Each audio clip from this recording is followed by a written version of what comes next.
नाही नाही, आमचं काहीच मत असण्याचं कारण नाही. तो राजकीय विषय कमी आणि कौटुंबिक जास्त आहे. आणि महायुती आणि महाविकास आघाडी या दोन्ही आघाड्यामध्ये दोन्ही राष्ट्रवादी काँग्रेस पक्ष असेल तर हा त्यांचा प्रश्न आहे. असं ह्याच्यावरती या क्षणी मी मत व्यक्त करणार नाही. जर भारतीय जनता पक्षाचा पराभव करण्यासाठी आम्हाला मदत करत असतील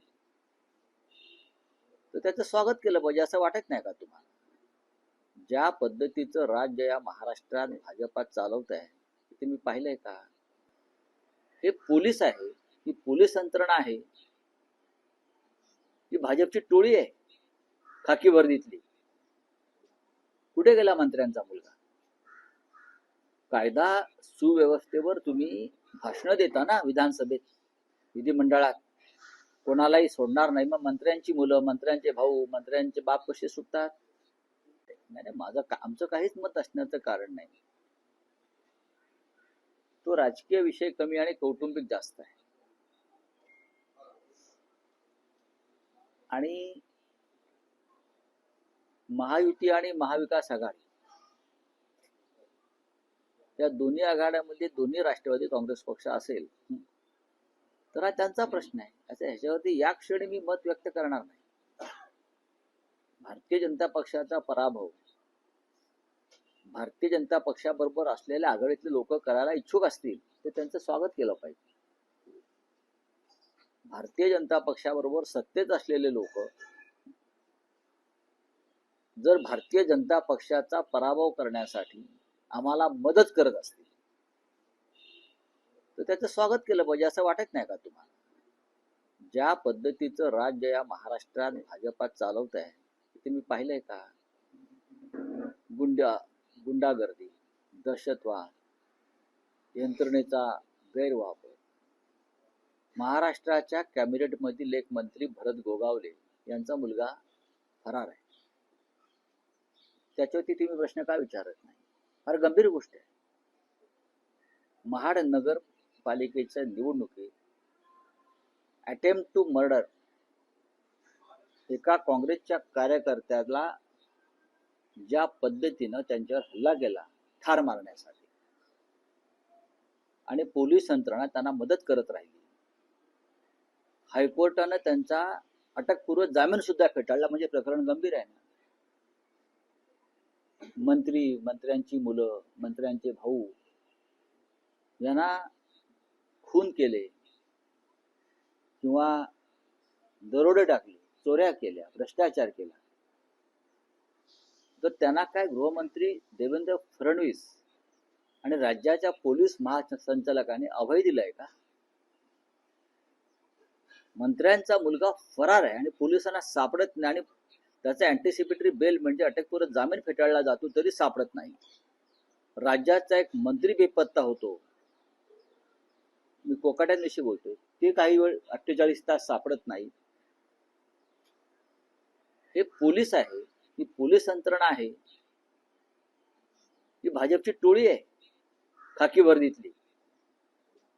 कुठे गेला मंत्र्यांचा मुलगा?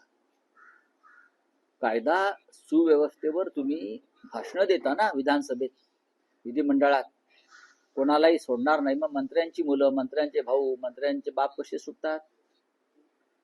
साताऱ्यामधल्या ड्रगच्या कारखान्याचं काय झालं हे सांगतील का देवेंद्र फडणवीस? त्यातले खरे सूत्रधार कोण आहेत हे देवेंद्र फडणवीसांना माहिती आहे. पण संबंधित मंत्री हे देवेंद्र फडणवीस यांच्या समोर गुडघ्यावर बसले जवळजवळ. आणि देवेंद्र फडणवीस यांनी या ड्रग्सच्या कारखान्याच्या सूत्रधारांना अभय दिले. एकनाथ शिंदे यांच्याच भावाचा आहे नाही ते जागा, त्यांना माहित नाही. मुंबई पोलीस दलातल्या एका माजी अधिकाऱ्याचाही तिकडे संबंध आहे त्या ड्रग्सच्या कारखान्याशी आणि तो शिंद्यांशी संबंधित आहे. नावं घेईन लवकरच. महाड मधल्या कॅबिनेट मंत्र्याचा मुलगा फरार आहे. तो कुठे आहे ते मी सांगतो पाहिजे तर पोलिसांना. काय चाललंय या राज्यात? त्या युत्या बित्या आघाड्या होत असतील हो.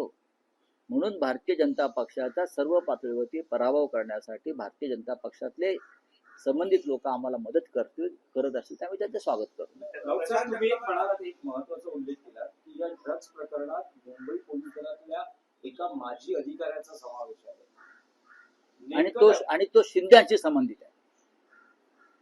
कोण हा अधिकारी मी आहे, तुम्ही देतो सांगू ना. शकाल का? बघा, हे मी सांगण्यापेक्षा देवेंद्र फडणवीस गृहमंत्र्यांनी सांगावं.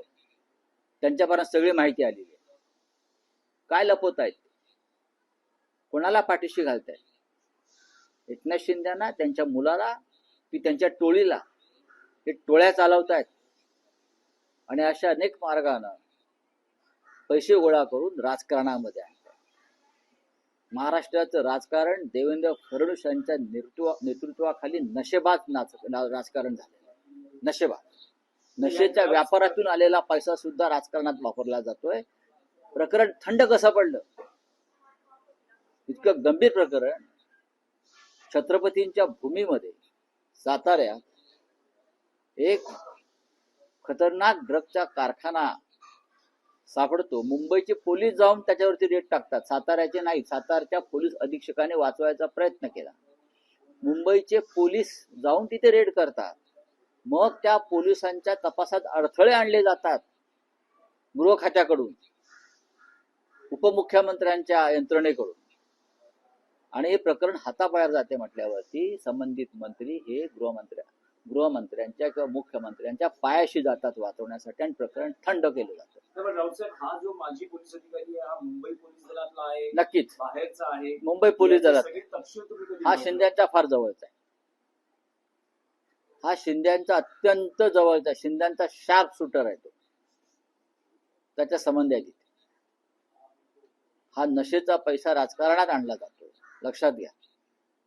महाराष्ट्राच्या तरुणांना नशेबाज केलं जात आहे आणि त्यातून राजकारणात हा पैसा ओतून हे हिंदुत्ववादी आम्हाला हिंदुत्व शिकवतात ठोंगी. चला राऊत साहेब, हे काय तुम्ही म्हणालात की त्यांचे म्हणजे जे कॉम्बिनेशन आहे, एकाच वेळेस महायुती आणि महाविकास आघाडी, असं कसं होऊ शकतं? असं कसं होऊ शकतं? जनतेला पडलेला प्रश्न असेल. नंबर 1. नंबर 2, राऊत साहेब, अजित पवारांकडून असा दबाव टाकला जातोय किंवा एक आग्रही मागणी येते की या युतीमध्ये सगळ्यांनी घड्याळ या चिन्हावरच लढावं.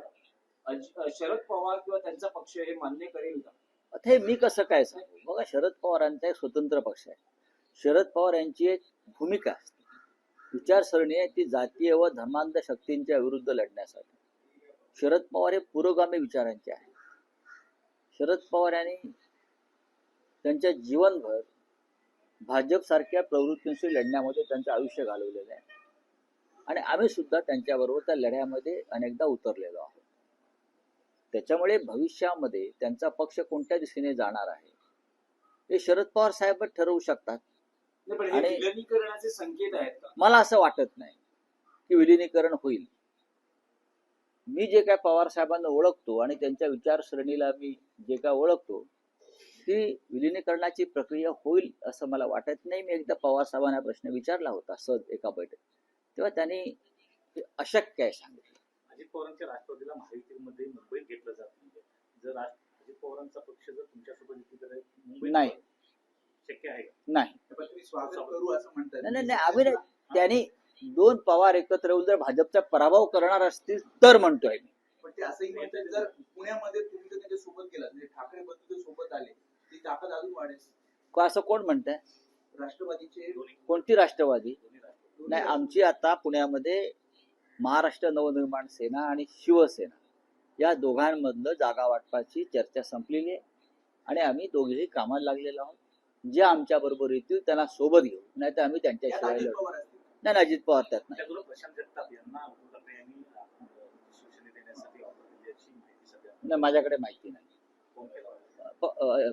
उद्धव साहेबांनी त्यांना नक्कीच फोन केला असेल, कारण असे कार्यकर्ते लढणारे जर आमच्याकडे आले तर आम्ही नक्कीच पुढे जाऊ. तर भाजपा पुण्यात शिवसेना फक्त 12 जागांची ऑफर देते, मुंबईत देखील काही आणलेलं असल्याचं. 12 खूपच दिल्यात जागा. 12 जागा म्हणजे खूप दिल्या. किती पाहिजे तुम्ही त्यांना? त्यांच्याकडे काय मतं कुठे आहेत? ते भाजपचीच मतं त्यांना मिळतात ना. आता मुंबईमधलं काय ते मला माहित नाही. बघा, पैशाची सूज आहे त्यांच्या पक्षाला, बाकी काही नाही. तेजस्वी घोसाळकर भाजपमध्ये गेल्यानंतर आता त्यांनी अभिषेक घोसाळकर यांचा फोटो लावायला सुरुवात केली आहे, ज्यावर शिवसैनिकांनी बघा असं आहे की ज्यांनी शिवसेनेचा पक्ष सोडला त्यांनी आपल्या निष्ठावान शिवसैनिक पतीचा फोटो लावून मतं मागू नयेत. त्यांनी मोदींचा लावावा, अमित शहांचा लावावा, देवेंद्र फडणवीसांचा लावावा. अभिषेक घोसाळकर हे एक निष्ठावंत कडवट शिवसैनिक होते आणि शेवटपर्यंत ते शिवसेनेबरोबरच राहिले आणि तिथेच त्यांना बलिदान द्यावं लागलं. जर तेजस्वी घोसाळकर गेल्यानंतर घोसाळकर कुटुंबातल्याच एक पुन्हा महिला पुढे येत आहे, तर पूजा घोसाळकर आता राजकारणात येऊ द्या ना, तरुणांनी येऊ नये का?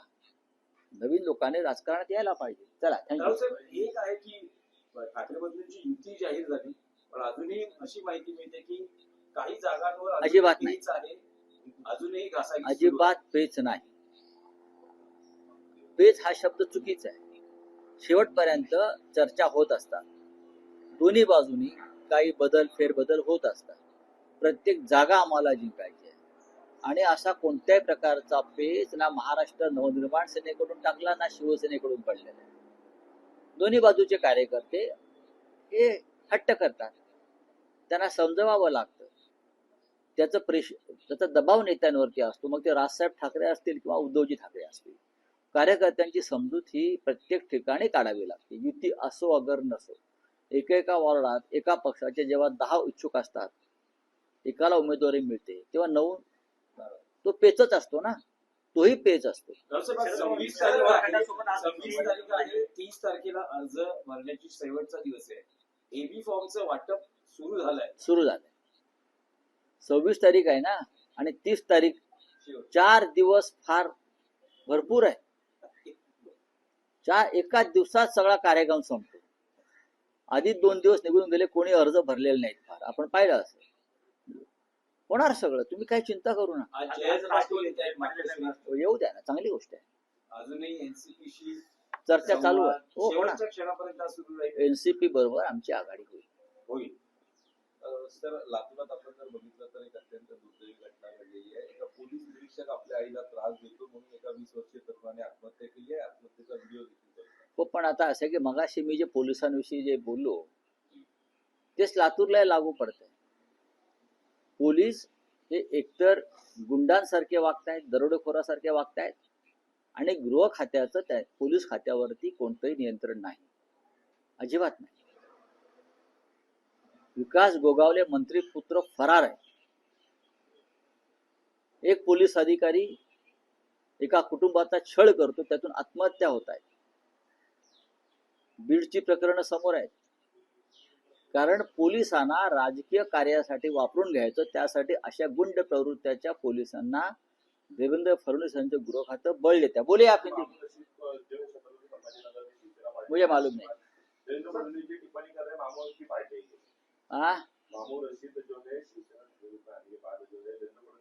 नहीं, मेरे बारे में कोई जानकारी नहीं. वारिस पठान कह रहे हैं कि मुंबई का महापौर मुस्लिम क्यों नहीं होना चाहिए?